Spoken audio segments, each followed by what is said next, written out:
함께 나눌 말씀은 히브리서 8장부터입니다. 8장 1절에서 5절까지 한 목소리로 봉독하겠습니다. 히브리서 8장 1절에서 5절입니다. 지금 우리가 하는 말의 요점은 이러한 대제사장이 우리에게 있다는 것이라.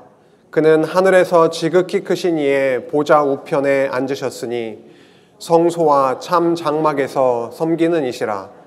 이 장막은 주께서 세우신 것이요 사람이 세운 것이 아니니라. 대제사장마다 예물과 제사드림을 위하여 세운 자니 그러므로 그도 무엇인가 드릴 것이 있어야 할지니라. 예수께서 만일 땅에 계셨더라면 제사장이 되지 아니하셨을 것이니 이는 율법을 따라 예물을 드리는 제사장이 있음이라. 그들이 섬기는 것은 하늘에 있는 것의 모형과 그림자라. 모세가 장막을 지으려 할 때에 지시하심을 얻음과 같으니 이르시되 삼가 모든 것을 산에서 내게 보이던 본을 따라 지으라 하셨느니라. 저희는 히브리서 말씀을 함께 나누어 가고 있습니다. 유대주의에 대한 경계의 말씀인데요. 이 당시에 성도들은 핍박과 고난 가운데 흔들리고 있었습니다. 예수 그리스도를 알게 된 그들이었지만 외부적인 큰 환난이 있고 고난이 있고 너희들이 유대주의로 돌아가면 법적으로도 평안을 이렇게 유지할 수 있는, 부여받을 수 있는 그런 상황이다라고 하는 그런 압박감 가운데 예수 그리스도 그 복음을 뒤로 하고 자꾸만 예전에 몸담았던 유대주의로 자꾸 돌아가려고 하는 그런 움직임, 그런 모습들이 그들 안에 있었습니다. 그래서 히브리서 기자는 이 복음을 잘 적어서 논리정연한 그런 말씀으로 적어서 그들에게 보냈습니다. 유대주의란 무엇일까? 계속 질문을 던지시면서 말씀을 읽어나가고 계실 것입니다. 유대주의라고 하면 율법으로 돌아가는 것이라고 쉽게 이해할 수가 있겠지만 그 유대주의라고 하는 것이 밖에 그 당시에 있었던 그들에게만 있었던 것이 아니라 우리에게도 여전히 남아있고 그리고 우리의 외부에 있다기보다는 오히려 우리 안에 그러한 유대주의적인 요소들이 많이 담겨져 있습니다. 어떠한 삶의 모습들, 우리 가운데 어떠한 모습들이 유대주의와 이렇게 연결되어 있느냐 하는 것은 굉장히 중요한 문제입니다. 어떠한 것들이 있을까요? 우리가 살아가면서 무엇가 있을까요? 오직 예수 그리스도 십자가를 통해서만 나의 구원이 보장됐다라는 것보다 아니야 다른 길이 있을 것이다 라고 하는 그런 관심들이요. 그리고 의를 그리스도 십자가로부터 온전하게 100% 부여받는 것이 아니라 우리 안에 무엇인가 가능성을 열어두고 나를 통해서 무언가 의를 얻으려고 하는 그런 움직임들이요. 그런 착각들, 그런 생각들입니다. 무언가 하나님의 은혜로 분명히 했음에도 불구하고 교회 안에서 열심히 봉사하고 나를 좀 알아줬으면 하는 그런 마음이 조금이라도 있다면 그것 또한 유대주의와 연결되어 있습니다. 예수 그리스도의 100% 하나님의 온전하신 그 의를 힘입지 않고서는 살아갈 수 없는 우리임에도 불구하고 자꾸만 내 안으로부터 무엇인가를 자랑하고 싶고 꺼내 보이고 싶고 그것을 통해서 나의 안위를 얻으려고 하는 그런 모습들이 여전히 우리 안에 남아 있습니다. 그들 안에도 분명 그랬습니다. 지금 고난과 핍박 가운데 있는데 예전의 것으로 조금만 돌아가서 지금의 신앙을 약간 타협하면서 뒤로 놓아버리면 이제는 그 안위를, 그 평안을 참 평안도 아닌데 거짓 평안을 얻을 수 있다라고 하는 그런 착각 가운데, 그런 유혹 가운데 그들이 있었다라고 하는 것입니다. 전쟁에서 전쟁의 그런 과정에서 정말 중요한 부분이 있는데요. 그것은 좋은 무기를 갖는 것, 좋은 전술을 구비하는 것 정말 중요하지만 진짜 중요한 것이 있는데 그것은 뭐냐면 군인들에게 있어서 전쟁할 때 굉장히 중요한 것, 무기 이런 거 참 중요하죠. 하지만 그들의 무엇이 완전 무너져 버리면 전쟁에서 승리하기가 쉽지 않습니다. 사기요. 그게 무너져 버리면 전쟁이 완전히 수포로 돌아갈 수 있습니다. 패배로 돌아갈 수 있습니다. 오늘 교회 안에 하나님께서 주시는 그 말씀을 통해서, 특히 히브리서 말씀을 통해서 예수 그리스도가 얼마나 우월하신 분이신지, 유대주의보다 율법 안에서 누릴 수 있었던 그런 것들보다 얼마나 더 우월한 것인지를 이 성도들이 깨닫고 그 말씀이 안에 새겨졌을 때 얼마나 그 사기가 충천할 수 있었을 겁니까?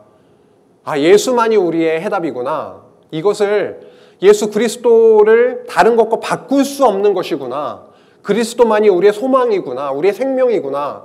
영원한 구원의 근원이시구나라고 하는 것을 깨닫게 되면은 그들은 이제는 다른 것과 예수님을 바꾸려고 하는 시도를 하지 않게 되겠죠. 그래서 예수님이 얼마나 신분상으로도 우월한지 아느냐? 천사보다도 모세보다도 아론보다도 너무 우월하신 분이시다. 그리스도께서 행하신 사역이 이러이러하지 않느냐? 제사장으로서의 사역을 봐라. 성망으로서의 사역을 봐라. 제물로서의 사역, 그리고 그 모든 제사장 그리고 성막, 제물 사역이 함께 어우러져서 이루신 그 대속 사역을 한번 두 눈을 크게 뜨고 한번 보아라. 정말 이분만이 우리의 모든 것, 대체 불가한 우월하신 분 아니시냐라고 그렇게 전하고 있는 것이죠. 그래서 이제 11장부터는 그 복음, 예수 그리스도의 우월하신 사역을 통해서 우리 안에 주신 그 신앙의 우월함에 대해서도 이어져 나갈 것입니다. 오늘 지난 시간에 7장까지를 함께 나누었었고요. 오늘 8장으로부터 10장 10절까지 두 번째 시간까지 먼저는 성막 사역의 우월성에 대해서 함께 나누게 될 것이고요. 그 두 번째 시간에서는 제물 사역의 우월성에 대해서 나누어지게 됩니다. 지난 시간 7장에서 저희가 함께 나누었던 굉장히 핵심적이고 중요했던 부분은 예수님은 어떤 반차를 따라서 오신 영원한 대제사장이시다라고 하는 거였는데요. 어떤 반차를 따라서 오신 분이십니까? 예, 멜기세덱의 반차를 따라서 오신 분이시다. 레위 지파, 레위 반차를 따라서 오신 분이 아니시라 저 하늘 제사장, 하나님의 아들, 족보도 없는, 아버지도 어머니도 없는 하늘로부터 오신 하나님의 아들과 동등하신 그런 영원하신 대제사장이시다. 얼마나 그분이 레위 제사장과 비교했을 때 우월하시느냐라고 하면서 7장 끝부분에서 무엇라고 하냐면 28절에 이렇게 나와 있죠. 영원히 온전하게 되신 아들을 세우셨느니라 이렇게 말씀하면서 7장이 마무리되었습니다. 하나님의 아들이 이 땅에 오셨습니다. 하늘의 영원하신 대제사장으로 이 땅에 오셨습니다. 7장에 나왔던 제사장 사역의 우월성을 잠시 좀 이렇게 함께 나누고 지나갈게요. 7장에 이런 말씀들이 많이 나왔었죠. 레위지파와 레위지파 대제사장과 비교하고 있습니다. 레위 제사장들은 수가 굉장히 많았죠. 그 이유는 영원히 살 수 없기 때문에 조금 사역을 하다가 나이도 제한됐었고요. 그렇죠? 죽을 때까지 종신으로 한 것이 아니라 사역을 할 수 있는 나이도 제한되었을 뿐더러 육신을 입고 있기 때문에 영원히 살 수가 없었습니다. 그래서 수가 굉장히 많았죠. 그런데 예수 대제사장, 영원하신 하나님의 아들, 하늘의 제사장, 대제사장 되신 예수님은요, 딱 한 분이었다라고 하는 것이죠. 그리고 그들의 사역은 그때그때 일시적인 사역이었지만 하늘의 대제사장이신 예수 그리스도의 사역은요, 영원했습니다. 하늘의 영원하신 대제사장이었기 때문에 한 분이 계속 영원히 항상 함께 하시면서 영원한 사역을 하셨던 거죠.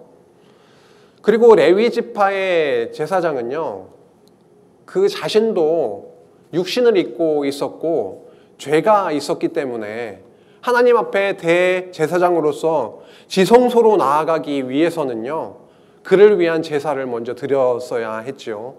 그렇게 속죄가 필요한 죄인이었지만 예수님은요, 거룩하시고 악이 없으시고 27절에 보면은 26절, 27절에 보면은 굉장히 그 대제사장 되신 예수님에 대해서 많이 나열을 하고 있습니다. 거룩하시다. 악이 없으신 분이시다. 레위지파 제사장은 날마다 제물을 드렸습니다. 그리고 연마다 제물을 드려야만 했습니다. 그런데요, 예수님은요, 단번에 제물로, 영원한 완벽한 제물로 제사를 드리셨지요. 짐승을 드려야 됐었지만 자기 자신을 하나님 앞에 온전한 참 제물로 그렇게 드리셨던 것입니다.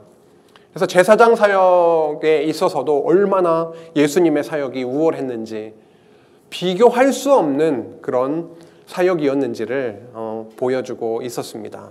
오늘 8장으로 넘어오면서 성막 사역에 대해서 말씀해 갑니다. 구약에 성막이 있었죠. 네, 40년 광야 생활 가운데 그들의 중심에는 성막이 있었습니다.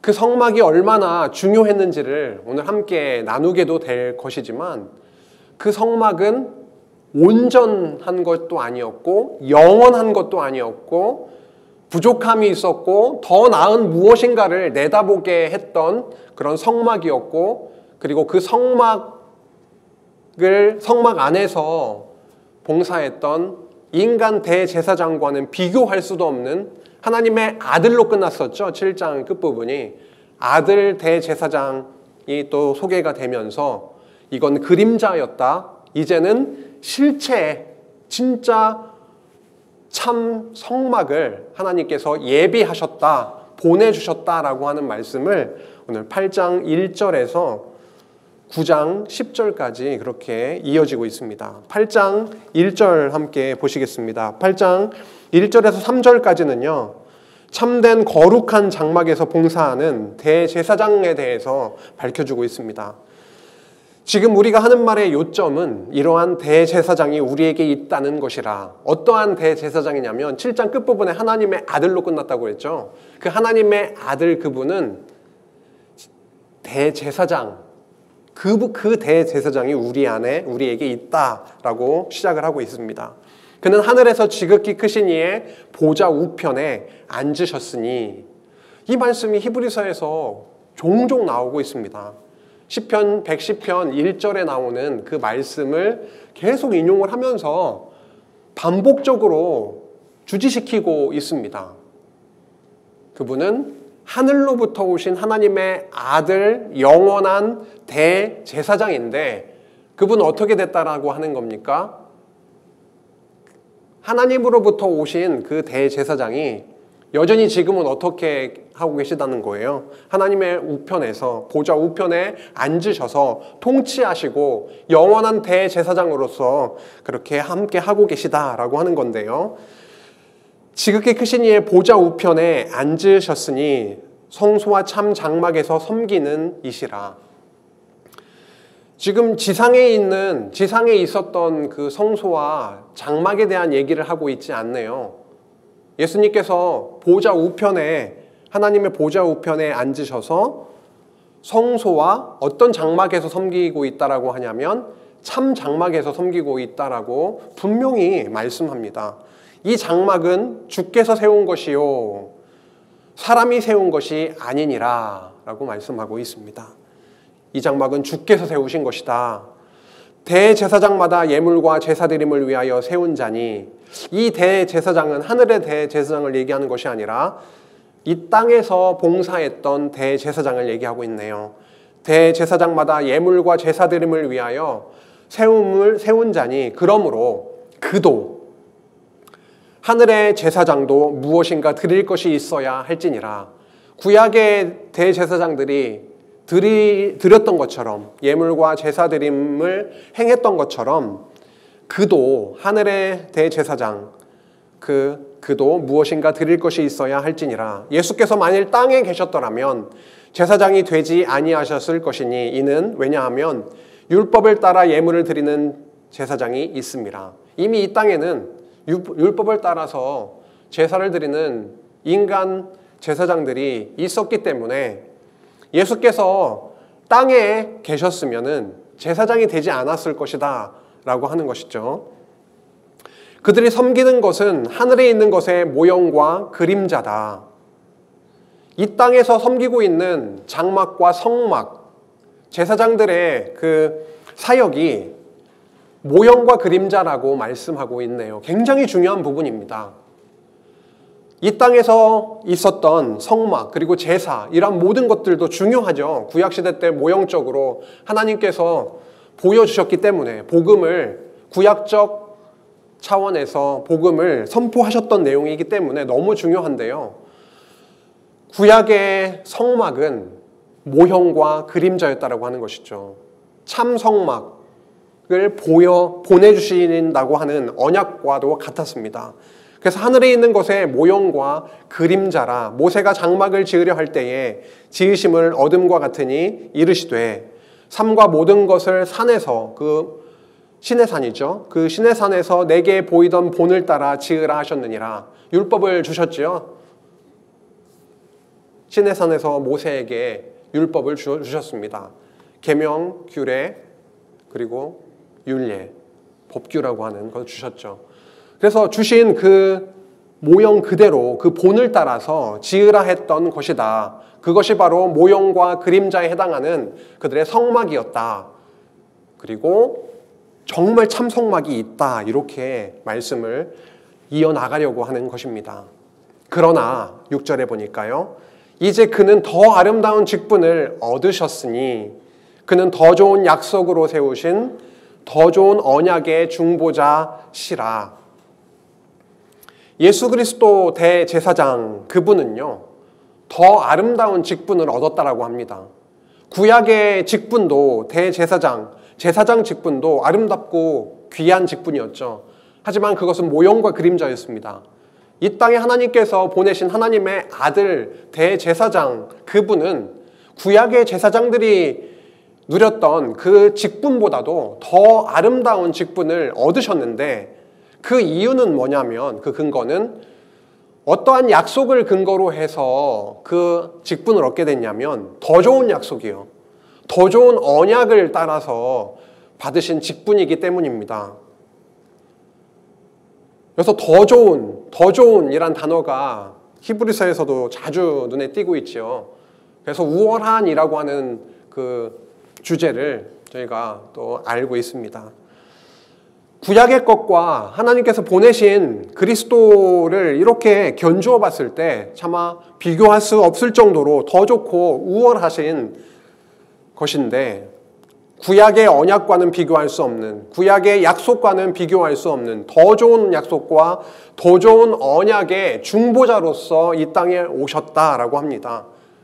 중보자가 얼마나 중요합니까?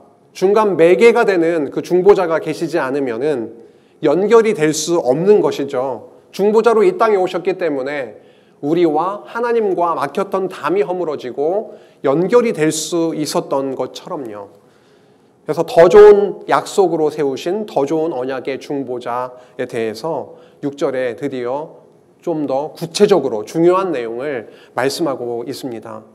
새 언약의 중보자, 새 언약을 이야기하려고 조금씩 더 구체적으로 말씀해 가고 있네요.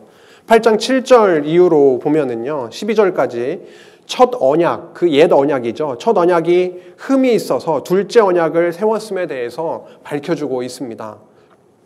저 첫 언약이 무음하였더라면 둘째 것을 요구할 일이 없었으려니와, 첫 언약은 모세에게 주셨던 율법 언약입니다. 시내산 언약입니다. 첫 언약이 무음하였더라면 이라고 하는데요, 그 흠이 있었다라고, 그 흠이 있었구나 이렇게 문자적으로 읽히죠, 당연히. 그런데 여기에서 중요한 포인트는 뭐냐면 첫 언약과 두 번째 주신 언약, 첫 언약과 새 언약 그런 것을 비교하면서 새 언약의 우월성을 강조하고 있는 표현입니다. 구약은 구약대로 하나님께서 언약을 통해서, 율법을 통해서 복음을 풍성하게 드러내 보여주셨습니다. 그런데 새 언약을 통해서, 그 둘째 것을 통해서 더 우월하고 완벽하게 복음을 선포해 주셨던 거죠. 첫 언약이 무음하였더라면 둘째 것을 요구할 일이 없었으려니와 그들의 잘못을 지적하여 말씀하시되, 이제 새 언약을 주셨던 맥락입니다. 이스라엘 백성들에게 있어서 새 언약이 꼭 필요했던 이유가 있었던 거죠.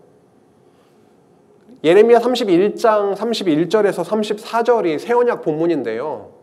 예레미야 선지자가 이스라엘 백성들에게 새 언약을 선포했던 그 당시의 상황을 보면은 엄청나게 죄악 가운데 빠져 있었습니다. 이스라엘 백성뿐만이 아니라 누구도요? 왕도요. 누구도요? 대제사장들도요.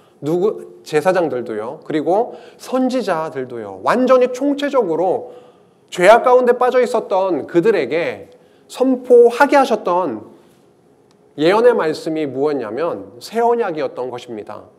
새 언약이 아니면 이제는 소망이 없다라고 하는 것이죠. 새 언약의 내용이 도대체 무엇이었길래 그들에게는 죄악 가운데 완전히 빠져 있었던 총체적 죄악에 있었던 이스라엘 백성들에게 소망의 말씀이었는가? 그리고 신약에 와서 그 새 언약의 말씀이 성취되는 것이 하늘의 대제사장으로 오신 하나님의 아들 그리스도를 통해서 성취되는 것이 왜 그렇게도 소망적이고 유일한 대안이 되고 다른 어떤 것으로도 완벽한 하나님의 구원으로, 참 평안으로 그렇게 옮겨주실 수 있는 것인가 라고 하는 것이죠. 그들의 잘못을 지적하면서 선포했습니다. 예레미야가요. 주께서 이르시되 볼지어다 날이 이르리니 어떠한 하나님께서 작정하신 그 날이 이르게 될 거다. 내가 이스라엘의 집과 유다 집과 더불어 새 언약을 맺으리라. 새로운 언약, 그 전에 있었던 첫 언약, 모세 율법 언약이 아니라 이제는 너희들에게 새 언약을 내가 맺고자 한다라고 예레미야 선지자를 통해서 말씀하셨던 거죠. 또 주께서 이르시기를 이 언약은 내가 그들의 열조의 손을 잡고 애굽 땅에서 인도하여 내던 날에 그들과 맺은 언약, 그 율법 언약과 같지 아니하도다. 완전히 다르다라고 하는 거죠. 비교를 하고 있습니다. 그들은 내 언약 안에 머물러 있지 아니하므로 내가 그들을 돌보지 아니하였노라. 이스라엘 백성들에게 있어서 율법 언약, 그 모세 율법 언약은 너무도 중요한 언약이었습니다. 그 율법 없이는 다 멸절당에 마땅한 자들이었죠. 사실 계명에 의해서 정죄받고 그것으로 끝났다라고 한다면 완전히 멸절되었을 것입니다. 그런데 그 안에 제사와 관련되어 있는 하나님의 사랑의 법인 제사 규례가 있었기 때문에 그들에게 또 소망이 있었던 것이죠. 율법 언약 그 자체는요, 너무 하나님의 공의만이 아니라 사랑도 함께 포함되어 있는 복음의 내용이었죠. 그들에게 있어서 율법 언약은 생명과도 같았던 겁니다. 그런데 그 율법 언약 앞에 그들의 모습은 그 율법을 온전히 따르고 순종하는 삶이 아니었고요. 그들의 삶은 율법에서 떠나고 여호와를 등지고 살아갔던 죄악의 그런 삶을 살아가게 됐었던 거죠. 율법 안에 그들이 머물게 됐었더라면 너무도 정말 참 평안을 그들 그 안에서도 누릴 수 있었겠지만 그게 아니었다라고 하는 겁니다. 내 언약에 머물러 있지 아니하므로 내가 그들을 돌보지 아니하였다라고 하는 거죠. 또 주께서 이르시되 그날 후에 내가 이스라엘의 집과 맺을 언약은 이것이니 내 법을 그들의 생각에 두고 그들의 마음에 이것을 기록하리라. 이 언약은 새 언약이죠. 이 새 언약을 맺을 건데요, 옛 언약과는 너무 다른 부분이 이 부분에서 나타나고 있습니다. 하나님의 법을 이제는 돌비, 딱딱한 돌비에다가 기록하는 것이 아니라 이제는 어떻게 한다는 겁니까? 내 법을 그들의 생각에 두고 그들의 마음에 이것을 기록해 주겠다라고 하는 것이죠. 돌비에 새겨진 율법의 말씀은 그 말씀을 따라서 그 안에 머물게 되고 그 안에 율법에 순종하는 삶을 그들의 힘으로 전혀 살아갈 수가 없음을 너무도 잘 보여주셨습니다. 그런데 그 율법을 이제는요, 마음과 생각에 기록해 두시겠다라고 하는 언약의 말씀입니다. 그렇게 되면 어떻게 되는 건가요? 마음에 새겨주시고 그리고 생각에 그 말씀을 담아주시면 어떠한 일이 벌어지는 건가요?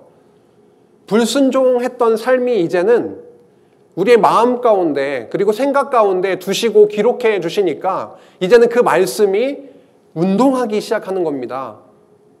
말씀의 힘으로 그들을 움직이시겠다라고 하는 건데요. 그래서 나는 그들에게 하나님이 되고 그들은 내게 백성이 된다라고 하는 겁니다. 백성이 되는 것이죠. 하나님께서 말씀을 우리 안에 두시고 이스라엘 백성 가운데 두심으로 다시금 하나님께 순종하는 백성으로 만들어 주셔서 내 백성 삼아 주시겠다라고 하는 것입니다. 거룩한 백성을 삼아 주시겠다라고 하는 것입니다. 또 각각 자기 나라 사람과 각각 자기 형제를 가르쳐 이르기를 주를 알라 하지 아니할 것은 그들이 작은 자들로부터 큰 자까지 다 나를 알미라. 새 언약이 성취가 되면요, 놀라운 일이 벌어지는 거죠. 구약에는 알라 알라 알라 아무리 그렇게 외치고 해도 잘 알 수 없었던 그런 자들이었지만 이제는 새 언약의 성취 시대가 도래하게 되면 예수 그리스도께서 하나님의 아들 예수님의 그 영, 그 성령을 통해서 놀라운 일을 일으키시는 겁니다. 그 말씀이 우리 안에 심어 주셨고요. 그리고 성령께서 우리 안에 또 오시고요. 그래서 그 말씀을 통해서 깨닫게 하시기 때문에 이제는 하나님의 영이 성령께서 우리 안에 엄청나게 활발한 말씀 운동을 일으키셔서 이제 그 말씀을 통해서 하나님의 살아계심을 그리고 예수가 그리스도이심을 잘 깨닫게 해주실 것이기 때문에 이제는 작은 자로부터 큰 자까지 하나님을 알게 만들어 주시겠다라고 하는 거죠. 내가 그들의 불의를 긍휼히 여기고 그들의 죄를 다시 기억하지 아니하리라 하셨느니라. 새 언약의 마무리, 새 언약의 결론 부분에 나와 있는 겁니다. 내가 그들의 불의를 이제 긍휼히 여기겠다. 요즘 긍휼이라는 단어가 자주 나오네요. 신약성경에서 엘레오스라고 하는 단어죠. 하나님의 언약적 사랑, 그 변하지 않는 그 영원한 언약적 사랑을 기억하시고 이제는 긍휼히 여기시고 기억하시고 그들의 죄를 다시 기억하지 아니하겠다라고 말씀하십니다. 온전한 속죄에 대해서, 죄사함에 대해서 말씀하고 있는 거죠. 어떤 언약의 끝부분에 이런 내용이 나오고 있는 겁니까? 새 언약.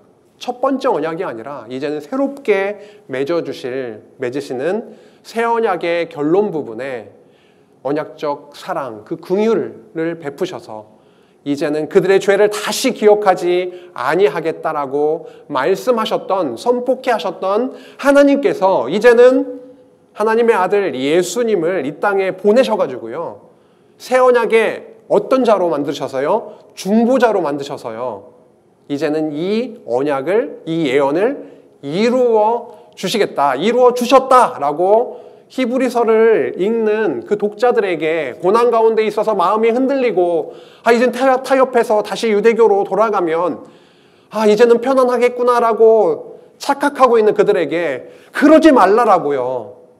참 평안과 완벽한 안식은 다른 데 있는 것이 아니라 참 회개 그리고 모든 죄를 완전히 속해 주신 그리스도 예수 안에, 그 대제사장 안에 있다라고 하는 것, 참 장막 되신 그분 안에 바로 있다라고 하는 것을 말씀하고 있습니다. 새 언약을 8장에서 중간에 이렇게 언급을 하고 있는 거죠. 지금 저희는 성막사역의 우월성에 대해서 읽어나가고 있는데 갑자기 새 언약이 나온 겁니다. 참 장막이 분명히 새 언약의 성취를 통해서 분명히 참 장막, 지금 구약의 장막은 모형과 그림자고 참 장막을 이루어 주시겠다라고 하는 건데 어떻게 해요? 새 언약의 성취를 통해서. 그래서 새 언약이 이렇게 등장이 됐습니다. 그러면 새 언약의 성취가 죄를 다시 기억지 않겠다, 완전한 온전한 죄 용서와 관련이 되어 있는데요. 그러면 성막사역과 연결이 굉장히 아주 긴밀한가요? 네, 굉장히 긴밀하죠. 그리고 오늘 9장에 넘어가면 재물사역의 우월성에 대해서도 나오는데요. 너무 긴밀합니다. 그래서 오늘 새 언약에 대해서 8장에서 등장됐다라고 하는 것을 다시 한번 기억을 하면서 이제 13절로 넘어가겠습니다. 8장 13절부터는요. 이제 성막사역이 얼마나 그리스도 안에서 이루어지는 것이 우월한지 아느냐, 이제 그 결과에 대해서 좀 더 나누기 시작합니다. 8장 13절에서 9장 5절까지 좀 긴 텀을 통해서 없어져가는 첫 언약에 속한 성막 그리고 성구들에 대해서 얘기해 줍니다. 이거야말로 모형과 그림자였다라고 얘기해 주는 거죠. 이제 진짜가 있다 이렇게 말씀하는 겁니다. 8장 13절입니다. 새 언약이라 말씀하셨음에 첫 것은 낡아지게 하신 것이니 낡아지고 쇠하는 것은 없어져 가는 것이라. 그렇죠? 새 언약이 등장이 됐기 때문에 첫 것은 이때 어떻게 되는 겁니까? 없어져 가고 낡아져 가고 이런 거죠. 첫 언약에도 섬기는 예법과 세상에 속한 성소가 있더라. 첫 언약에는 성소가 있었습니다. 율법에 기초를 두고 명령하신 그 본에 따라서, 그러죠? 명령하신 율법에 따라서 지어진 세상에 속한 성소가 분명히 있었더라고 하는 겁니다. 예비한 첫 장막이 있죠. 첫 장막 있습니다. 그 안에 등잔대와 상과 진설병이 있으니 이는 성소라 일컫고 라고 합니다. 등잔대 보이시죠? 좀 크게 보여드릴까요? 네, 등잔대도 있고요. 진설병, 떡상, 진설병과 떡상도 있고요. 그 다음에 분향단도 그렇게 있습니다. 이것을 첫 장막이라고 하는 거죠. 그 앞에 있는 첫 장막, 성소라고 하는 겁니다.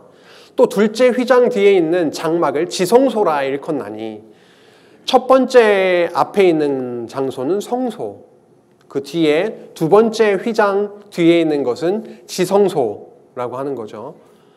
입구에 들어가면서 이렇게 보게 되는 그 휘장을 지나면 성소가 있고, 두 번째 휘장을 또 지나서 들어가면은 지성소가 있다라고 하는 거죠. 이게 첫 번째 언약에 속한 성소에 대한 내용을 이야기해 나갑니다. 그리고 그것뿐만이 아니고 금향로와 사면을 금으로 싼 언약궤가 있다. 어디예요? 지성소 안에. 두 번째 휘장을 지나서 있는 지성소 안에 금향로도 있고 언약궤도 있다. 근데 그 언약궤 안에 무엇가 있다라고 하는 거죠? 세 가지가 있었다라고 하는 겁니다. 만나를 담은 금 항아리, 그리고 뭐죠? 아론의 쌍난 지팡이, 그리고 십계명, 그 언약의 돌판들이 그 안에 있고 이렇게 말합니다. 그리고 그 위에 속죄소를 덮은 영광의 그룹들이 있으니 이것들에 관하여는 이제 낱낱이 말할 수 없노라. 보면 이게 언약궤죠. 그 아래 그 상자처럼 보이는 거, 그게 언약궤이고요. 언약궤를 덮고 있는 것이 뭐죠? 속죄소, 그죠? 그리고 그 위에 그룹들이 덮고 있다 이렇게 합니다. 지금 구약에 있었던 성소에 대해서 하나하나 살펴주고 있는 거죠. 성소에 관한 것, 지성소에 관한 것, 지성소 안에 있었던 무엇이 있고 자세하게 언약궤와 속죄소와 해은소라고 하는 것도 있고요. 그러니까 언약궤, 속죄소, 그룹에 대해서 이야기를 해 나갑니다. 이 모든 것을 이같이 예비하였으니 제사장들이 항상 첫 장막에 들어가 섬기는 예식을 행하였다라고 하죠. 열심히 제사장들이요, 하나님께 제사 드리는 것이 매일매일 이루어졌죠. 그렇죠? 대제사장을 통해서는 1년에 한 번 대속죄일에 지성소까지 들어가게 되지만 매일매일 성소, 그 첫 장막 안에서의 제사는요, 그 앞에 그 뜰에서 번제도 드리고 어쨌든 성소 안에서 계속해서 섬기는 예식을 행했다라고 하는 거죠.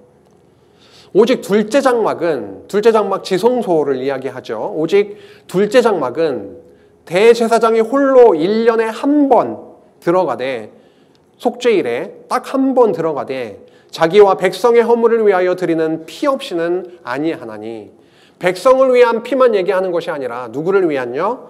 그 대제사장 자기 자신을 위한 피도 필요했고 제사도 필요했고, 그 다음에 백성의 허물을 위해서 드리는 그 피제사에 대해서 언급을 합니다. 9장 8절입니다. 성령이 이로써 보이신 것은, 성령께서 이것들을 통해서 보이신 것은 첫 장막이 서 있을 동안에는 성소에 들어가는 길이 아직 나타나지 아니한 것이라. 지성소로 들어가는 그 길이 아직 보이지 않았습니다. 왜요? 구약시대 때에는 그 성소를 통해서 하나님께서 은혜를 풍성하게 보여주시는, 그렇죠? 그런 과정들이 분명히 있었던 게 맞지요. 그래서 그 시대 때에는 첫 장막이 서 있을 때까지는 저 지성소로 나아가는 그 참 길, 완전히 고속도로처럼 열려서 이젠 누구든지 예수 그리스도의 이름에 힘입어서, 그 의에 힘입어서 쭉 하나님 앞으로 나아갈 수 있는 그 길이 아직 나타나지 아니한 것이라. 이 장막은, 첫 장막은 현재까지의 비유니, 이에 따라 드리는 예물과 제사는 섬기는 자를 그 양심상 온전하게 할 수 없나니, 구약 첫 장막에서 드려지는 그 제사를 통해서는 물론 그들의 죄를 범죄하고 제물을 가지고 하나님께 나아가서 제사를 드리게 되고, 그리고 하나님의 은혜를 또 입게 되고 누리게 되고 하는 그런 과정들이 반복적으로 일어났던 것입니다. 매일매일의 아침 저녁으로 드리는 상번제를 통해서 1년에 한 번씩 모든 백성들의 죄를 짊어지고 들어가게 하셔서 용서해 주셨던 그 대속죄일의 제사를 통해서 그렇게 은혜를 누리게 하시긴 했지만, 그들은 인간이었습니다. 육신을 입고 있었습니다. 그래서 그때그때 은혜를 누리게도 되지만 어떻게 되나요? 은혜를 누리고 나서 또 완벽한 삶을 살아갈 수 있나요? 아니었다라고 하는 거죠. 매일매일 삶 속에서 범죄하고 넘어지고 이 마음에 그 가득한 그 죄악성이 여전히 존재하고, 그래서 그 양심까지 다 완벽하게 모든 죄를 사해 주시는 그러한 사역은 아니었다라고 하는 것입니다. 어디에서의 사역이요? 그 첫 장막에서의 사역이 말이죠. 이런 것은 먹고 마시는 것과 여러 가지 씻는 것과 함께 육체의 예법일 뿐이며 개혁할 때까지 맡겨둔 것이니라. 여기서 개혁이라고 하는 단어가 나오고 있습니다. 디오르토티스라고 하는 겁니다. 근데 개혁이라고 하는 단어를 저희들 개혁 성경에서 이렇게 번역을 했는데요. 이 단어를. 그런데 영어 성경 NIV에서는 새 질서, New Order라고 해서 새 질서라고 번역을 하기도 하고, 그 다음에 리빙 바이블 같은 경우에는 새롭고 더 나은 방법 이렇게 번역을 하기도 하고, 루터가 독일어 성경에서는 개선, 회복이라고 하는 단어로 그렇게 번역을 하기도 했습니다. 구약에 있었던 그 장막이 분명히 있었죠. 그 장막이 서 있을 동안에는 하나님께서 그 장막을 통해서 분명하게 보여주신 은혜와 복음이 있었습니다. 그런데 이제는 그리스도께서 오시게 되면은 그 장막은 어떻게 되는 건가요? 이제 허물어지고 진짜 장막을 통해서 하나님께서 베풀어 주실, 쏟아 부어 주실 그 은혜와 복음의 풍성함이 분명히 있을 것인데요. 구약의 그 성소에 관한 그 모든 것들은 개혁할 때까지 맡겨둔 것이다. 어느 딱 때가 되면은 이제 그것은 뒤로 허물어지고, 아까 새하여진다 그런 표현이 있었죠. 이제는 그러할 때가 분명히 오게 되는 것이고, 이제는 개혁할 때까지 하나님께서 하나님의 아들 참 대제사장을 이 땅에 보내셔서 새 질서를 부여하시고 참 회복을 일으키시고 예전 있었던 그런 방법이 아니라 새롭고 더 나은, 더 우월한 방식으로 바로 성취해 주실 참 성막을, 참 성전을 보내주시겠다라고 하셨던 것입니다. 그래서 이제 개혁의 때를 우리는 누리고 있습니다. 이제 예수님께서 이 땅에 오셔서 참 성전으로 오셔서 매일매일의 그러한 죄 가운데 저희들 살아가고 있지요. 육신을 입고 있지만 그럼에도 불구하고 그리스도의 성막은 불완전한 대제사장들이, 인간 대제사장들이 드렸던 제사가 아니라 이제는 영원하고 완벽한 제사를 통해서 그 성전 안에서 드려지는, 참 성전 안에서 드려진 그 제사를 통해서 이제는 참 회복을 일으켜 주셨다라고 하는 것을 말씀하고 있는 것입니다. 그래서 오늘 8장 1절부터 9장 10절까지 본문이 약간 길지요. 두 번째 시간도 본문이 좀 길긴 하지만 핵심은 복잡합니까? 아니요. 핵심은 굉장히 간단합니다. 아, 그건 모형과 그림자였구나. 진짜 실체, 진짜 온전한 것. 하나님의 아들 그리스도를 참 성막으로 보내주시겠다라고 하는 그런 언약이었던 것이구나. 그것을 언약이고 모형이고 불완전하고 했던 것인데 고난 가운데 있었던 이 성도들이 다시금 그 길로 가고자 하는 마음이 자꾸만 생기고 하는 그런 과정에서 이 말씀을 통해서 그러한 흔들림을 딱 잘라버리고 바로 참 성막으로 오신 참 회복을 이루어 주신 그리스도 안에 머물기를 원한다라고 말씀하고 있었던 것이죠. 그래서 오늘 정리하겠습니다. 8장 1절에서 9장 10절까지 예수 그리스도의 성막 사역의 우월성에 대해서 오늘 함께 나누었습니다. 첫 언약에 따라서 사람에 의해서 세워졌던 그런 지상의 성막이 분명히 있었는데 이것은 저 하늘에 있는 참 성막의 모형과 그림자이시다. 그 전에요, 참 성전으로 오신 예수 그리스도에 대한 모형과 그림자였던 것이다. 그래서 예수님은 더 좋은 언약, 우리 새 언약에 대해서 오늘 본문 안에서 살펴봤는데요. 그 새 언약의 중보자로 이 땅에 오셨고 그분은 참 성막으로 오신 분이셨다라고 하는 거죠. 새 언약의 결론은 뭐였죠? 이제는 죄악을 기억하지도 않아 버리겠다. 참된 용서를 베풀겠다. 어떻게 해요? 참 성막을 통해서 보내신 예수 그리스도 그 아들 대제사장이 사역하시는 그 참 성막을 통해서 이제 참 속죄를 이루어 주겠다. 그래서 구약의 성막의 모든 그 사역들이 있는데요. 그 사역은 새 언약의 중보자 되신 예수 그리스도께서 온전하게 성취하셨다라고 하는 그 복음 진리를 백성들의 그 성도들에게 고난 가운데 있고 흔들리는 그런 가운데 있었던 성도들에게 선포했던 겁니다. 구약의 장막, 그 성막은 참 성막으로 예수께서 오셔서 개혁할 때까지 참 회복이 있을 때까지 그렇게 맡겨두셨던 것이기 때문에 이제 우리는요 개혁의 때가 이제 왔고요. 이미 그리스도께서 이루신 참 회복 가운데 참 질서 가운데 우리를 두셔서 참 성막 안에서 참 안식을 하루하루 누리게 해나가게 하십니다. 우리 안에서는 참 소망이 없고 흔들릴 수밖에 없고 매일의 유혹 가운데 우리 또 유혹을 당하는 거잖아요. 아, 이번에 이 좋은 마음으로 선한 마음으로 봉사를 했는데 하고 나서 흔들리는 나의 마음, 갈대와 같이 흔들리는 나의 마음 아시잖아요. 그러함에도 불구하고 참 성막 안에서 누리는 그 참 안식으로 다시금 우리의 죄악을 깨닫고 나아가게 하셔서 누리게 하시는 그 안식 너무도 소중하고 귀한 말씀입니다.